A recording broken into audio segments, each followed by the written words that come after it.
Hello everyone, this week instead of Battle of the Week, in preparation for the next week's tournament where I will cut out the downtime and upload the whole tournament in one piece, including all the games that I played in, because I feel like I will have better control over that than the gazillion battles at once like the last time. But today I would like to share my opinion on the recent changes to the game and the community announcements in general. First off, the big one, the ability swapping. Ever since I first heard of it a while ago, I was skeptical and afraid that two things would happen. One, balance would go completely out the window, and two, in the end it will turn into World of Warcraft talent system where every class runs one or two preset talents to be optimal, with everything else being thrown in the trash basically. From testing, I can say it will not be like WoW's talent system, and it will be a lot more like consumables but stronger, adding additional depth to the game without much complexity, which is very good. Because your ability picks will depend on the map, your playstyle, composition, strategies. Not to mention it also gives a reason to level up other units to unlock their abilities to add to your main unit.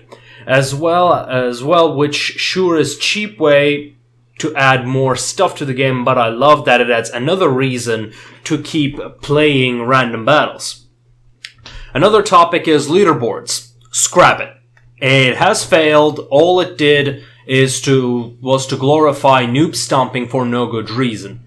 And for no reward. It needs to be a ranked leaderboard, but the current leaderboard is just not very good. But as it is, it's just completely useless. Also, why include the win rate? It's just encouraging people to smurf while testing new stuff. Like, it's just counterintuitive.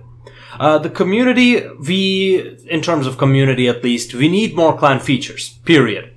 An online game is only as good as its community, even a toxic one.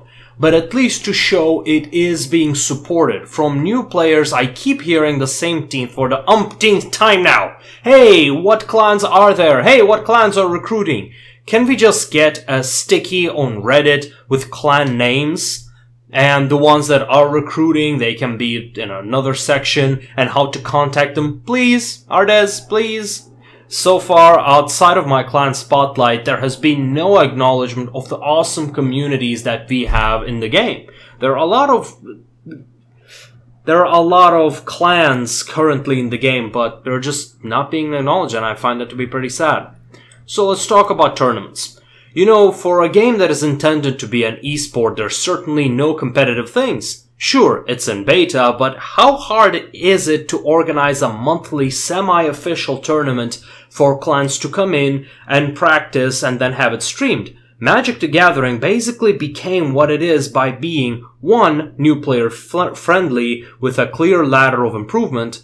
Every week, local game stores organize a semi-official Friday night Magic events that are usually free to enter with some rewards, allowing players who want more out of their game a chance to get their game to a higher level. And I think we can bring this into this game just once a month, organize a tournament where major clans can come in while the other players, I don't know, you can think of something, but just like something, you know, a regular tournament would always be good.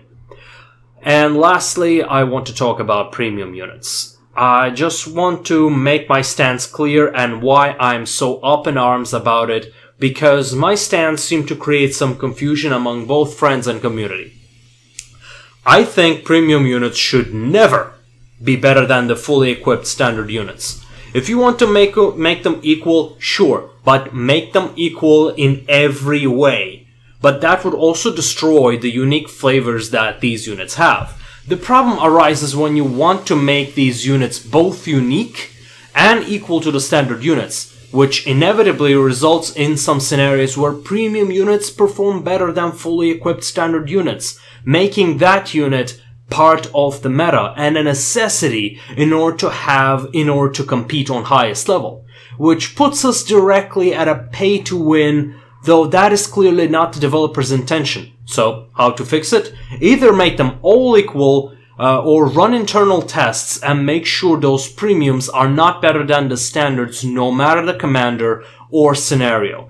So, long story short, I am afraid the premiums have been overbuffed. As my last video shows, JoJo released his videos. I suggest you check it out in his channel, JoJo's GG's. There are other units that are under that accusation, such as elephants, the Roman light infantry. Their premium counterpart is stronger against this unit of the same type. For example, the elephants. Elephants that are premium make the elephant versus elephant matchups clearly favoring premiums. So there have been some loose accusations in the past about pay to win. And those were just laugh at the door, because leveling faster for money is something that every game, especially a free-to-play game, has these days, and it's not really a pay-to-win if you look at the definition. 2, there was silver economy accusations that were slightly less absurd, that relied on scenario where silver economy was so harsh that you needed to convert gold to silver in order to continue play tier 10. That is simply not the case. I personally never farmed silver and have millions on both NA and EU accounts. As it stands now, the silver economy is very well balanced. If you perform badly and have consumables at tier 10, you will lose quite a bit of silver. But if you performed well, then even if you lost all your units, you still earn a bit, or at least break even. This includes consumable cost as well. In the scenario that you're getting stumped or learning new units, when you start for silver, you can either go down a few tiers and grind, or get a team and earn even more with even less losses. In my opinion, silver economy could be a bit more harsh than it usually is, and it would all still be good. Like right now there's a bit of an hyperinflation going on. That is all I had for now. And if you enjoyed this opinion piece, give it a like and subscribe. Let me know what you think about what I said here, state of the game, and in general.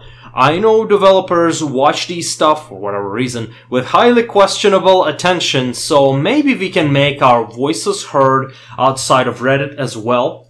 And lastly, I also would like you to make your voices heard on Reddit about these issues, because developers seem to care less about how intense the response is, but the amount of voices that are voicing their concerns. And the pay-to-win stigma is very difficult to wash out.